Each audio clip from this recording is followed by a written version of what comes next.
अगर आपके घर या बगीचे में लगे गुलाब के पौधे की पत्तियां अचानक गायब होने लगी है, केवल डंठल बच रहे हैं या पत्तियों में बड़े बड़े छेद दिखाई दे रहे हैं, तो घबराइए नहीं।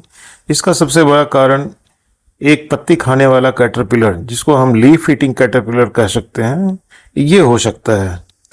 यह कीट जो है मोस्टली रात के समय सबसे अधिक सक्रिय रहता है और आपने देखा होगा कि कुछ ही दिनों में यह पूरे पौधों की पत्तियों को लगभग खाली कर दे सकता है।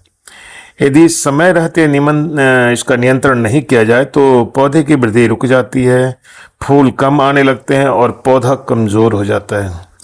तो चलिए अब बात करते हैं इसके नियंत्रण की। सबसे पहले सुबह या शाम के समय पौधों का अच्छी तरह निरीक्षण करना चाहिए। देखना चाहिए कि इस पर कोई कीड़ा तो नहीं है। यदि कैटरपिलर दिखाई दे, जैसा कि यहाँ दिखाई दे रहा है, तो उन्हें हाथ से चुनकर साबुन या पानी के घोल में डाल दें। इससे ये जो कैटरपिलर है ये मर जाएगा। छोटे बगीचे में या यह सबसे आसान और प्रभावी तरीका है, जैसे अपने घर के गमले वगैरह में या घर के आसपास आपने गुलाब लगा रखे हैं। तो यदि कीड़ों की संख्या बहुत ज़्यादा है या आप कह सकते हैं कि बहुत ही ज़्यादा है, तो नीम आधारित जो नीम बेस्ड इंसेक्टिसाइड है, जैसे अजाडिरेक्टिन, इसका 5 मिलीलीटर प्रति लीटर पानी में घोल बनाकर छिड़काव किया जा सकता है। इससे छोटे जो कैटरपिलर होते हैं वो अच्छी तरह से नियंत्रण हो जाता है इनका, और जो लाभकारी कीट है, जो हमारे यूजफुल इंसेक्ट हैं, उन पर भी असर इसका नहीं पड़ता है। लेकिन यदि प्रकोप बहुत अधिक है और पत्तियां जैसा देख रहे हैं कि बहुत तेजी से खाई जा रही है, करीब करीब सभी पत्तियों को इसने ख़त्म कर दिया है पूरी तरह से खाकर, और ये बहुत तेज़ी से खाता है। इसके नीचे भी आप देख सकते हैं कि जहाँ एक्सक्रीटा करता है, वो गंदगी फैलाता है पत्तों के ऊपर, साफ देखे जा सकते हैं।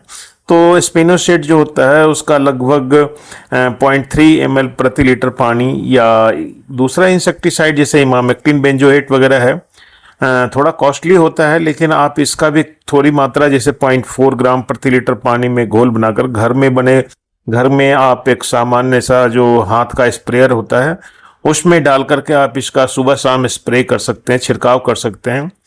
और आपको पता है ये जो दवाएं हैं, ये कैटरपिलर जो है इसके हेयर्स होते हैं, तो इसमें भी आपको अगर चाहें तो थोड़ा सा स्टिकर वगैरह भी डाल सकते हैं, जैसे या थोड़ा शैम्पू वगैरह डाल सकते हैं, जिससे इसके शरीर के भाग पे भी यह दवा जो है वो प्रभावित कर सके। ये दवा जो है कैटरपिलर नियंत्रण में काफ़ी जो है प्रभावी मानी जाती है। ध्यान रखें कि दवा का छिड़काव पत्तियों के ऊपर और नीचे दोनों तरफ अच्छी तरह होना चाहिए, क्योंकि कैटरपिलर अक्सर पत्तियों की निचली सतह पर छिपे रहते हैं जो छोटे आकार के होते हैं। इसके साथ साथ पौधे के आसपास जो गिरी हुई पत्तियां और सूखी जो टहनियां को भी आप हटा देना चाहिए, ताकि वहां पर कीड़ा जो है वो ये इस तरह का जो सुंडी है वो दोबारा विकसित ना हो सके। ये ध्यान रखने की आवश्यकता है। पौधे को समय समय पर खाद और सिंचाई देते रहें, इसकी निराई गुड़ाई करें ताकि उसमें जल्दी नई पत्तियां निकल सके। दोस्तों याद रखिए, जितनी जल्दी यह कीट की पहचान करेंगे उतना ही आसान इसका नियंत्रण होगा, और आपका गुलाब भी फिर से हरा भरा हो सकता है, खूबसूरत फूलों से भर जाएगा।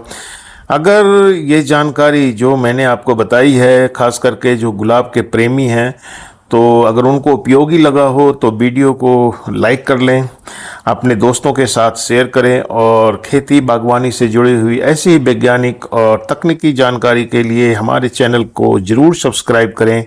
धन्यवाद किसान भाइयों।